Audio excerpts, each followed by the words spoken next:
Hey guys, I figured I'd give you a little peek behind the curtain how I kind of gave this photo here this sort of illustrative drawing look to it kind of. I've been trying to teach myself how to paint with lighting for a while, how to paint that in.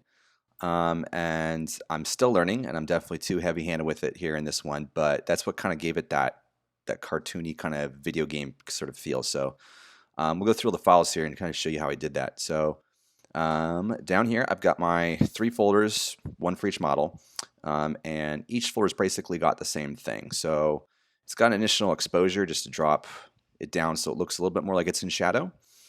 It's got some additional exposure drop down painted in to sort of get some depth as if the shadow would fade a little bit as it went further away from the sun. And then it's got 3 layers for outline of painting in that highlight, and then it's got 2 layers for kind of like stuff that's more inside the outline of the person that I needed to go and paint in.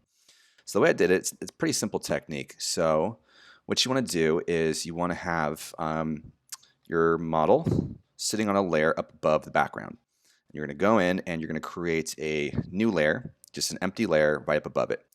And then going back down to the layer of the model, you're going to hold down Command and click on the model. And basically, as you can see, you got this little like box around your cursor now.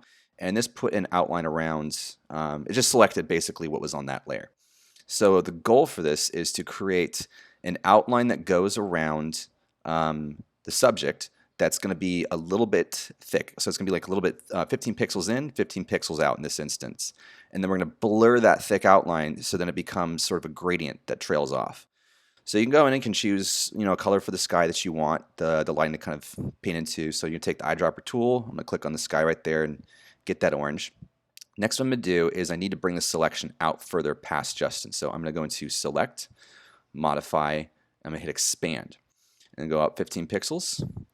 I'm just going to take a brush, 100% opacity, and I am going to paint everything in here on this selection.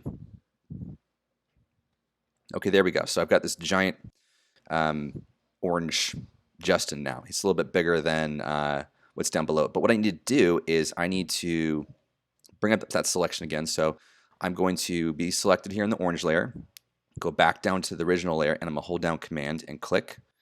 And as you can see, we went 15 pixels past. Now let's go 15 pixels in. So we're going to go Select, Modify, Contract. And 15 pixels squeeze down. And we're just going to take the eraser tool and just zap all that out. And there is that thick outline like I was talking about. And then what we're going to do is we need to make this into that gradient by going to Filter, Blur, Gaussian Blur. Now, if you go too light, you're going to have what resembles like sort of that outline still. If you go too much, you're not going to be able to see much of anything. I've found that it's kind of better to go too much because you can stack multiple ones of these. As you saw in the previous file, I had 3 total for each outline I was painting in. So we're going to do, let's just do 20 for right now and send it on that. So I've got, he looks like he's glowing, and we don't need the excess parts on the outside. Once again, we're going to go back and hold down Command, click on Justin. And this time we're going to do Select Inverse. And basically that grabbed everything outside of Justin. And so we're going to go in with the eraser tool and get that extra glow on the outside out. Now what we need to do is we're going to start painting in this glow. So what you're going to do is click down here on this little rectangle with a circle in it. That's going to reveal a layer mask, and then Command-I, fill with black. Now for those of you that don't know Photoshop really well, what just happens basically is most layers, you can have a layer mask. If you don't have one, you can make one. A layer mask is basically a representation of what's being shown in the photo and what's not. So everything that's black, you can only paint black and white on it. You can paint any shade of gray too if you want, no color, but black hides what's in the layer and white reveals. So for instance, if I take a white brush, it's going to reveal what's in that layer if I'm on, there we go, just like that. So for what I was doing for painting with Justin, I had 3 of these stacked up on top of each other. So one was set to, let's go back to the original. So I changed the different blend modes on these to do different things. And so the original bottom one, the blend mode, is set to hard light.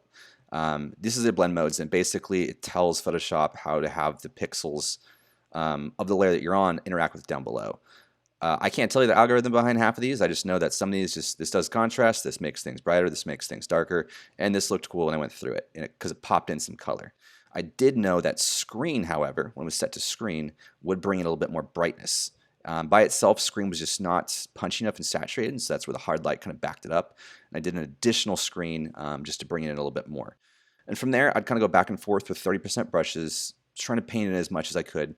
And then the two additional ones up here, like I said, this is where I couldn't get, this was inside the outline of the person. So what I'd have to do is just go in, trace out a selection of what I wanted to put it on. For instance, like right here, I have to go in and trace that out, make a selection, and that would be where I'd start to paint that. As far as everything else going on in the file, real quick, so we've got 3 layers. Our seagulls off to the upper left right here. Nothing fancy with that, just the goals with some color balancing and contrast.